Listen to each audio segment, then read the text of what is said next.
সংসদে দুর্নীতি ও ভোট চুরির বিরুদ্ধে সোচ্চার হাসনাত আব্দুল্লাহ। টাঙ্গনের করাল গ্রাসে বিলীন ঘরবাড়ি, দিশেহারা ঠাকুরগাঁওবাসী। এবং হামহাম জলপ্রপাতে আটকা 10 পর্যটক, যৌথ অভিযানে উদ্ধার। দর্শক, সোনালী নিউজের আজকের আয়োজন সোনালী সারাদিনে সবাইকে স্বাগতম। দিনের শীর্ষ নিউজগুলো নিয়ে সাথে আছে আমি সাদিয়াতু হালিমা। শুনছিলেন শিরোনাম, এবারে বিস্তারিত। গত 5 মাসে সংসদে কোনো রক্তচক্ষুকে ভয় পায়নি। মিডিয়া মাফিয়া, ভূমিক্ষেপ, ব্যাংক ডাকাত ও ভোট চোরদের বিরুদ্ধে চোখে চোখ রেখে কথা বলে যাচ্ছে।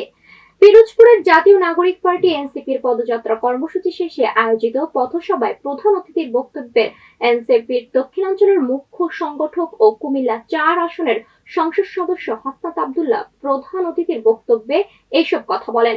তিনি আরো বলেন, দায়িত্ববোধ, আপনার নিজের দায়িত্বটা যতক্ষণ পর্যন্ত আপনারা কাঁধে তুলে নিচ্ছেন ততক্ষণ পর্যন্ত এই দেশের পরিবর্তন সম্ভব নয়। আমার পুলিশ ভাইদের কাছে প্রশ্ন, আমার প্রশাসনের ভাইদের কাছে প্রশ্ন, আপনারাও জানতেন, আমরাও জানতাম, আপনাদের কাছে কি কোনোভাবেই মনে হয় এই 6 জন আপনাদের এই সংসদে আপনাদের প্রতিনিধিত্ব করতে কোনোভাবেই ব্যর্থ হচ্ছে? এটা কি আপনাদের মনে হয়? প্রিয় পিরোজপুরবাসী, আমরা কথা দিচ্ছি, অনেকেই বলেন এই 6 জন ইকুয়াল টু বাকি 217 জন। আমাদের 6 জনের 5 মিনিটের কথার উত্তর দিতে এই সরকারের অনেক বাঘা বাঘা মন্ত্রীর 45 মিনিট সময় চলে যায়। আবার বিভিন্ন সময় আবার সময়ও দেওয়া হয় না। অনেক সময় যেহেতু ছোট দল, শুরু করেছি 6 দিয়ে, কিন্তু খুব শীঘ্রই এই সংখ্যা 160-এ পরিণত হবে। 160-এ তখনই পরিণত হবে যখন আমার মায়েদের সমর্থন আমাদের থাকবে, যখন আমার বাবারা আমাদের পাশে এসে দাঁড়াবে জুলাইয়ের মতো, যখন ব্যবসায়ীরা বাংলাদেশের পক্ষে থাকবে, যখন এই মিডিয়া ব্যক্তিত্ব ভাইয়েরা যারা নিরলসভাবে পরিশ্রম করে যাচ্ছেন, যাদেরকে মিডিয়া মাফিয়ারা নিয়ন্ত্রণ করতে চায়, যখন এই মিডিয়ার ভাইয়েরা এই মাফিয়াদেরকে বৃদ্ধাঙ্গুলি দেখাবেন, সেদিনই সম্ভব। যেদিন আমার প্রশাসনের ভাইয়েরা তারা যেদিন মনে করবেন এই ভবিষ্যতের এই বাংলাদেশটা তাদের সন্তানদের জন্যই নিরাপদে রেখে যেতে হবে, সেদিনই 160টা সিট আমাদের এই সংসদে সম্ভব। প্রিয় মা বোনেরা, ভাইয়েরা, আমরা আপনাদের সাহায্য প্রার্থনা করতে আজকে এসেছি। প্রতিদিন একটু একটু করে এগিয়ে আসছে টাঙ্গন নদী।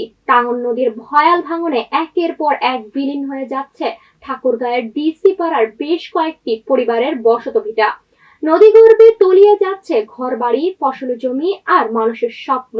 নিরাপদ আশ্রয়ের খোঁজে দিশেহারা হয়ে পড়েছেন নদী পাড়ের মানুষ। ঠাকুরগাঁও থেকে আরো জানাচ্ছেন সহকর্মী মোহাম্মদ আলামিন। গত কয়েকদিনের ভারী বর্ষণে ঠাকুরগাঁয়ে টাঙ্গন নদীর তীরে অবস্থিত ডিসি পাড়া রয়েছে, সেই ডিসি পাড়ায় নিম্নবর্তী হওয়ার কারণে বেশ কিছু ঘরবাড়ি প্লাবিত হয়েছে এবং নদীতে তলিয়ে গিয়েছে, এমনটি আমরা লক্ষ্য করেছি এবং সেখান থেকে আপনাদেরকে আমরা যুক্ত করেছি এবং আমরা আপনাদের দেখানোর চেষ্টা করব যে এখানে তারা দীর্ঘদিন বসবাস করার ফলেও এরকম ভাঙ্গনের কবলিতে পড়েনি, এমনটি অভিযোগ করেছেন তারা। হঠাৎ পানি এবং পানি বেড়ে যাওয়ার ফলে এই ঘটনাটি ঘটেছে এবং এখানকার যারা বসবাস রয়েছে তারা তো নিম্নবর্তীর মানুষ, এখানে বসবাস, তারা বিপাকে পড়েছে এবং মানবতার জীবনযাপন করতেছে। এবং আমরা ডিসি মহোদয়ের সাথে কথা বলেছি, তারা জানিয়েছে যে তাদেরকে শুকনো খাবার এবং কিছু আর্থিক সহায়তা করার জন্য তাদের লিস্ট অলরেডি করা হয়েছে। আমরা এখানকার যারা বসবাস রয়েছে তাদের সাথে কথা বলেছি। ভরছে কত টাকা যে এগর গেছে শুধু খালি বাড়িটা করে থাকবার নিগে, এগর কোনো জায়গা নাই। হাদিস দলিলে আছে পাখিয়ে যদি বাসা করে বাসাটা ভাঙ্গা দেওয়া যায় না। আর সরকার হইয়া কিভাবে এই জায়গাটা ভাঙ্গা দিল, কি কারণে ভাঙলো জানেন? এই জায়গাটা যদি না করতো কোনো দিনও বাড়িটা ভাঙতো না, কারণ বাড়ি ডুবে গেত, এরা হইরে গেত, পানি কমতো, এরা বাড়িতে ঢুকতো। মুইদে এই জায়গাটা খুঁড়ে নিয়ে ওরা বাড়িঘর ভাঙ্গা দিল। খুঁড়ার ফলে কি হয়েছে? খুঁড়ার পরে কি হয়েছে? খুঁড়ার পরে পানি বাড়লো আর এগর বাড়িঘর ভাঙলো, মাটিগুলা এগরে তো টিবল যা আসিল সম্পন্ন গেছে, দেখেন, দেখতেই তো পারতাছে। বাড়ি ঘর সব সর্বহারা, 3-3টা ঘর, যায় জিনিস, কাগজপাতি সব চলে গেছে। গাছগুলো ছিল, গাছগুলো পর্যন্ত চলে গেছে। আমি এখন কর্ম করি, রিক্সা চালাই খাই, রিক্সা চালিয়ে কর্ম করে এই বাড়িঘর করছি, কিন্তু এখন তো আমার ওই সমর্থন নাই যে আর ওই বাড়িঘর আরো করব, এরকম পরিস্থিতি হবে। এখন কি হবে না হবে, সরকারে যদি কিছু উদ্যোগ নেয়। আমার এখানে যে অনেক জায়গা ভেঙে গেছে স্যার, এই যে এখানে ব্রিজ দিতেছে, ব্রিজের লিগে আমার এখানে মহেন্দ্র দিয়া কাটছিল, ভেঙে শেষ, ঘর হুস্তা পড়ে গেছে, লেফটিন পায়খানা সব গেছে, টিউবওয়েল মাটি ভেঙে গেছে, সব কিছু গেছে স্যার। এই ছিল ঠাকুরগাঁও থেকে বন্যা কলুষিত এলাকা থেকে সর্বশেষ তথ্য। আলামিন ইসলাম, সোনালী নিউজ, ঠাকুরগাঁও। ইসলামী আন্দোলন বাংলাদেশের মোহতারাম আমির সৈয়দ মোহাম্মদ রেজাউল করিম সাহেব চরমোনাই বলেন, আত্মতৃপ্তি ইসলামের মধ্যেই আসতে হবে। ইসলামের নীতি আদর্শের মধ্যেই রয়েছে প্রকৃত শান্তি ও মুক্তির গ্যারান্টি। হিন্দু খ্রিস্টান সহ যে কোনো গোষ্ঠীকে আমি স্পষ্টভাবে বলতে চাই, যদি আপনারা দুনিয়াতে শান্তিতে থাকতে চান, একমাত্র ইসলাম আদর্শই সেই গ্যারান্টি দিয়েছে। 20 জুলাই নারায়ণগঞ্জ শিল্পকলা একাডেমিতে ইসলামী আন্দোলন বাংলাদেশ নারায়ণগঞ্জ জেলা ও মহানগরের উদ্যোগে দ্বিবার্ষিক সম্মেলনে প্রধান অতিথির বক্তব্যে তিনি এই কথা বলেন। তিনি আরো বলেন, আপনারা এই দুনিয়াতে যদি স্বাধীনভাবে শান্তিতে থাকতে চান, এই নীতি আদর্শ ইসলাম ছাড়া অন্য কোনো নীতি আদর্শের মাধ্যমে শান্তিতে থাকার সশব্দটুকু আপনাদেরকে বাস্তব হবে। জাতীয় নির্বাচন 2026 আমি 100% মনের দিক থেকে আমি পরিষ্কার যে আমাদের এই কার্যক্রমগুলো যা হয়েছে, পরবর্তীতে যা হয়েছে, এখন যা হচ্ছে, সব আল্লাহর পক্ষ থেকে আমরা করছি। এর কারণ হলো ইসলামের নামে অনেকগুলো দল তো একত্রে চলতে পারে না, একত্রে রাজনীতিও করা পরিবেশ সুন্দর থাকে। চাঁপাইনবাবগঞ্জে বিদ্যুতায়িত হয়ে একই পরিবারের 3 জনের মর্মান্তিক মৃত্যু হয়েছে। সদর উপজেলার বারোঘড়িয়া ইউনিয়নের বাদুরতলা এলাকায় আজ সকাল 6:30টার দিকে এই হৃদয় বিদারক ঘটনা ঘটে। নিহতরা হলেন ভিকুর স্ত্রী হাসিনা বেগম, তার ভাতিজি আশা খাতুন এবং নাতনি মিম আক্তার। নাতনি মিম আক্তার নানির বাড়ি বেড়াতে এসেছিল বলে পরিবারের সূত্রে জানা যায়। পুলিশ ও পরিবারের সদস্যরা জানায়, লোহার একটি মই দিয়ে প্রথমে বাড়ির ছাদে উঠেছিলেন আশা খাতুন। এই সময় মইটির পাশ দিয়ে যাওয়ায় খোলা বিদ্যুৎ তারের স্পর্শ করলে তিনি বিদ্যুতায়িত হন। তাকে বাঁচাতে ছুটে যান তার ফুপু হাসিনা বেগম। সঙ্গে থাকা শিশু মিমও তাদের সংস্পর্শে চলে আসে। একে একে 3 জনই বিদ্যুতায়িত হয়ে ঘটনাস্থলেই মারা যায়। একটি সাধারণ অসতর্কতা কিভাবে কয়েক সেকেন্ডের মধ্যে একটি পরিবারের 3টি প্রাণ কেড়ে নিতে পারে, এই ঘটনায় তার নির্মম উদাহরণ। নিহত স্বজনদের আহাজারিতে ভারী হয়ে উঠেছে পুরো এলাকা। প্রতিবেশীরাও এমন মর্মান্তিক মৃত্যুতে শোকাহত। পরে সদর মডেল থানার অফিসার্স ইনচার্জ মোহাম্মদ একরামুল হোসেন খবর পেয়ে ঘটনাস্থল পরিদর্শন করেন। গাইবান্ধা সদর উপজেলার 9 নং খোলাহাটি ইউনিয়ন পরিষদের উদ্যোগে মাদক, জুয়া ও বাল্যবিবাহ প্রতিরোধ বিষয়ে এক মতবিনিময় সভা অনুষ্ঠিত হয়েছে। আজ দুপুরে খোলাহাটি ইউনিয়ন পরিষদের চত্বরে আয়োজিত সভার প্রধান অতিথি হিসেবে উপস্থিত ছিলেন গাইবান্ধা সদর উপজেলার উপজেলা নির্বাহী কর্মকর্তা সবুজ কুমার বসাক। বিশেষ অতিথি হিসেবে বক্তব্য দেন গাইবান্ধা মাদকদ্রব্য নিয়ন্ত্রণ অধিদপ্তরের সহকারী পরিচালক রফিকুল ইসলাম এবং গাইবান্ধা সদর থানার ভারপ্রাপ্ত কর্মকর্তা আব্দুল্লাহ আল মামুন। সভায় সভাপতিত্ব করেন 9 নং খোলাহাটি ইউনিয়ন পরিষদের চেয়ারম্যান মাসুম হক্কানি। বক্তারা সমাজ থেকে মাদক, জুয়া ও বাল্য বিবাহ নির্মূলে জনসচেতনতা বৃদ্ধি, পারিবারিক নজরদারি জোরদার, আইন প্রয়োগের পাশাপাশি সামাজিক প্রতিরোধে গড়ে তোলার উপর গুরুত্ব আরোপ করেন। তারা বলেন, এইসব সামাজিক বিধি প্রতিরোধের জনপ্রতিনিধি, প্রশাসন, আইন শৃঙ্খলা বাহিনী, শিক্ষক বিভাগ ও সর্বস্তরের জনগণের সম্মিলিতভাবে কাজ করতে হবে।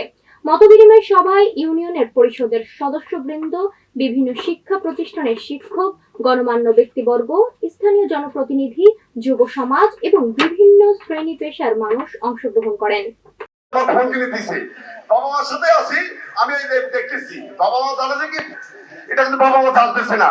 এটা কিন্তু একটু মারাত্মক ব্যাধি, ছোঁয়ার চেয়েও এটা বড় ব্যাধি, কাজ হবে না। ওই জন্য আপনাদের আমাদের সচেতন হতে হবে ভাই। আমরা যদি সচেতন না হই, এখানে শেষ করছি। আল্লাহ হাফেজ, সবাইকে ধন্যবাদ। আসসালামু আলাইকুম ওয়া রাহমাতুল্লাহ। এই কথা কত থানা ভারপ্রাপ্ত কর্মকর্তা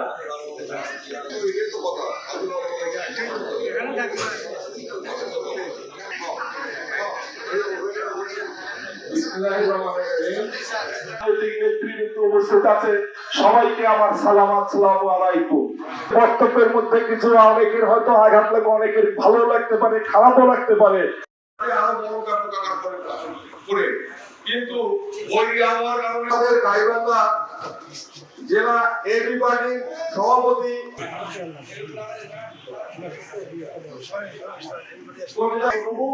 আমরা কতটুকু করতে পারি এবং আপনারা যারা আছেন জনগণ কি করতে পারে, কোন শক্তি নাই যে খোলা আগে থেকে অন্যায় অনাচার যা আছে আমরা করতে পারি না।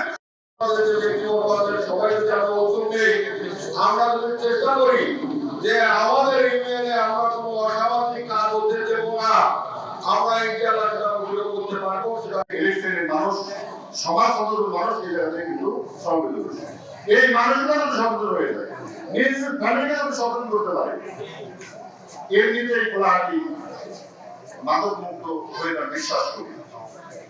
আরো অস্থির প্রতিক্রিয়া সৃষ্টি হয় এবং বারবার সেবন করতে হয় এবং এর পরিমাণ হয়, এটাই বলা হয় আসক্তি। তাহলে ব্রেনের একটা রোগ, মাদক আসক্ত বা মাদক আসক্তি, মাদক সেবনকারী, এ একটা রোগীতে পরিণত হয়।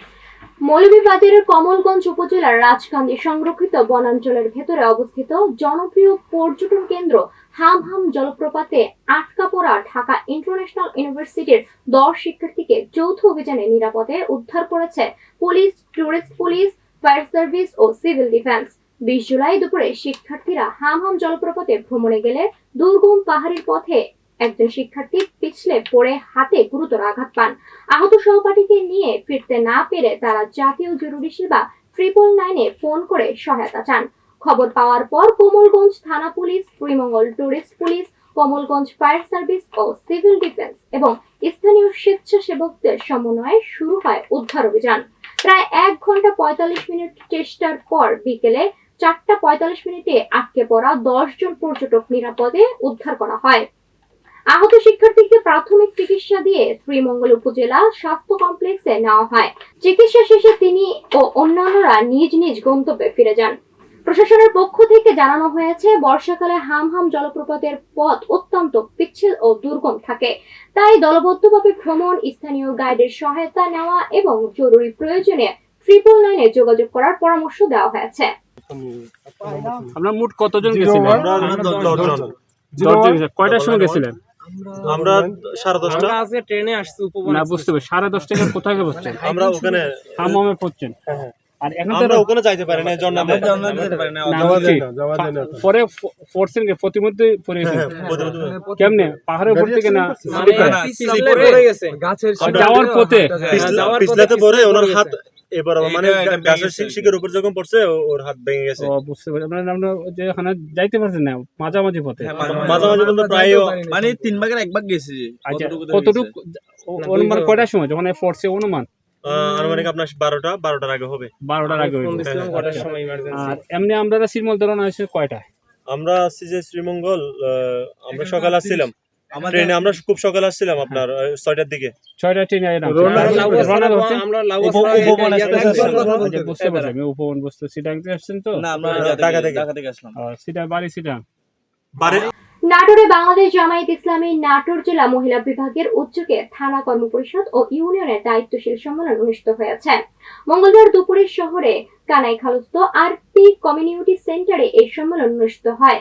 সম্মেলনের প্রধান অতিথি ছিলেন বাংলাদেশ জামায়াত ইসলামী মহিলা বিভাগের সেক্রেটারি ও সংসদ সদস্য মোতারামা নুরুন্নেসা সিদ্দিকা।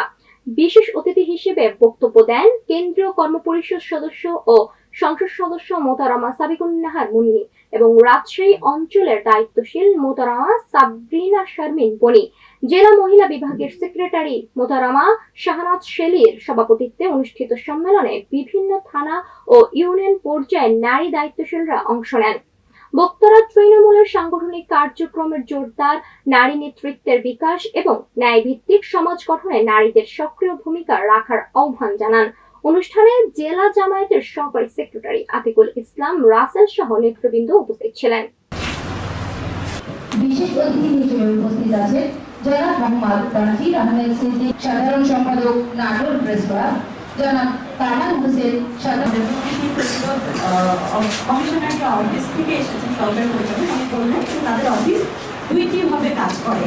সভাপতি জেলা দুর্নীতি প্রতিরোধ কমিটি নাটোর।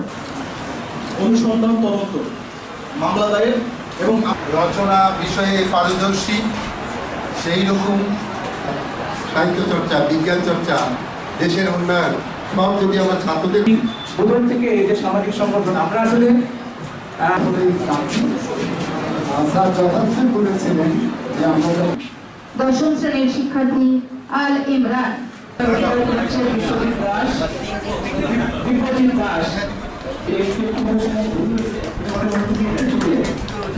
ময়মনসিংহে ট্রাক ও অটোরিকশার মুখোমুখি সংঘর্ষে ৩ জন নিহত হয়েছে। এই ঘটনায় আহত হয়েছে আরো 2 জন। কোতালিয়া মডেল থানার ওসি মোহাম্মদ শিবরুল ইসলাম জানান, দুপুরে শহরের শম্ভুগঞ্জ এলাকার পল্লী বিদ্যুৎ অফিসের সামনে সড়কে ট্রাক ও অটোরিকশার সংঘর্ষ হয়। এতে অটোরিকশাটি দুমড়ে মুচড়ে যায় এবং 5 যাত্রী গুরুতর আহত হন। তাদেরকে উদ্ধার করে ময়মনসিংহ মেডিকেল কলেজ হাসপাতালে নিয়ে গেলে চিকিৎসকরা শিলা ও আবেদা নামে 2 জনকে মৃত ঘোষণা করেন। একজনের পরিচয় পাওয়া যায়নি। ঘাতক ট্রাক ও অটোরিকশা আটক করা হলেও ট্রাক ড্রাইভার পলাতক রয়েছে। এ বিষয়ে আইনগত ব্যবস্থা প্রক্রিয়াধীন রয়েছে বলেও জানায় পুলিশ।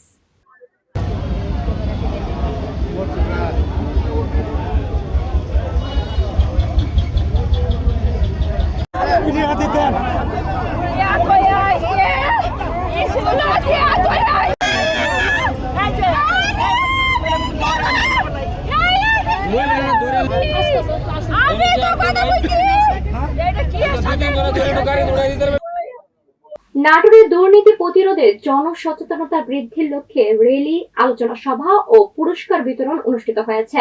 মঙ্গলবার জেলা প্রশাসকের কার্যালয়ের সামনে থেকে একটি র্যালি বের হয়ে শহরের প্রধান সড়ক প্রদক্ষিণ শেষে কালেক্টরেট স্কুল অ্যান্ড কলেজে গিয়ে শেষ হয়। পরে সেখানে দুর্নীতি দমন কমিশনের রাজশাহী সম্মানিত কার্যালয়ের নির্দেশনায় এবং জেলা দুর্নীতি প্রতিরোধ কমিটির আয়োজনে আলোচনা সভা অনুষ্ঠিত হয়। এতে প্রধান অতিথি ছিলেন অতিরিক্ত জেলা প্রশাসক জান্নাতারা ফেরদৌস। বিশেষ অতিথি ছিলেন দুদকের সহকারী পরিচালক তানভীর আহমেদ সহ স্থানীয় বিশিষ্টজনরা। বক্তারা বলেন, দুর্নীতি দেশের উন্নয়ন ও সুশাসনের বড় বাধা। দুর্নীতিমুক্ত বাংলাদেশ গড়তে আইন প্রয়োগের পাশাপাশি সামাজিক সচেতনতা, নৈতিক শিক্ষা ও সকলের সম্মিলিত অংশগ্রহণ নিশ্চিত করতে হবে। অনুষ্ঠান শেষে দুর্নীতি প্রতিরোধ বিষয়ক রচনা, চিত্রাঙ্কন ও বিতর্ক প্রতিযোগিতার বিজয়ীদের মাঝে পুরস্কার বিতরণ করা হয়। বাংলাদেশে এমন একটা সময়ে অবস্থান করছি যখন বাংলাদেশ মাত্র কিছুদিন আগে স্বৈরাচার মুক্ত হয়েছে। দীর্ঘ 17 বছরের শাসনে, শোষণে দেশকে যেই পর্যায়ে নিয়ে গেছিল, সেখান থেকে জনতা তাদের সর্বশক্তি নিয়োগ করে তাদের সব ধরনের প্রচেষ্টা, বিশেষ করে আমাদের তরুণ প্রজন্ম এই জগত্তর পাথরের মতো চেপে বসা এই শক্তিকে আমাদের তরুণ প্রজন্ম চ্যালেঞ্জ দিয়ে উড়িয়ে দিয়েছে। সমস্ত জনতা এতে অংশগ্রহণ করেছে এবং আল্লাহ পাক জালেমদের কবল থেকে মুক্তি দিয়েছেন বাংলাদেশের এই জাতিকে। এই জন্য সবাই বলুন আলহামদুলিল্লাহ। প্রিয় বোনেরা, এখন হলো দেশ গড়ার সময়। দেশে একটা নির্বাচন হয়েছে এবং সেই নির্বাচনে আমরা জনগণের কাছে, যে নির্বাচনের আগে আমরা জনগণের কাছে যে প্রতিশ্রুতি দিয়েছিলাম, সেই প্রতিশ্রুতি এখন পূরণ করার সময়। কিন্তু দুঃখজনকভাবে সত্য যে যেই দল সরকার গঠন করেছেন তারা নির্বাচনের আগে যে ওয়াদাগুলো দিয়েছেন সেটা এর অনেকটাই বেমালুম ভুলে গিয়েছেন অথবা অস্বীকার করছেন। যেমন তারা এখন বলছেন যে আমাদের যে নির্বাচনের সময় 2টা ভোট আমরা দিয়েছিলাম, একটা হলো সরকার গঠনের জন্য আমাদের এমপিদেরকে আমরা ভোট দিয়েছি, নির্বাচিত করেছি, আরেকটা ছিল গণভোট। এই গণভোটের ভোটটাকে বর্তমান সরকার, বিশেষ করে আমাদের স্বরাষ্ট্রমন্ত্রী অস্বীকার করছেন যে গণভোটের কথা সংবিধানে নেই। তাহলে যেই সংবিধানে উল্লেখ আছে যে 2029 সালে নির্বাচন হবে, রাষ্ট্রপতির আদেশ বলে সেই নির্বাচনটা হয়েছে 2026 সালে। তো 26 সালে নির্বাচন তো সংবিধান পরিপন্থী। এটা যদি রাষ্ট্রপতির আদেশের মাধ্যমে বৈধ হয়, তাহলে গণভোট ও এটাও রাষ্ট্রপতির আদেশ, এটা কেন বৈধ হবে না? এই জন্য আমাদের সম্মানিত আমিরে জামাত বিরোধী দলীয় নেতা বলেছেন যে একই বাবা মায়ের যমজ সন্তান হয়েছে, আর একজনকে অস্বীকার করা হচ্ছে, একজনকে বলা হচ্ছে সে বৈধ, আর আরেকজন কেমন অবৈধ হয়। দর্শক, আজ এই পর্যন্তই। সোনালী নিউজের সাথে থাকার জন্য ধন্যবাদ।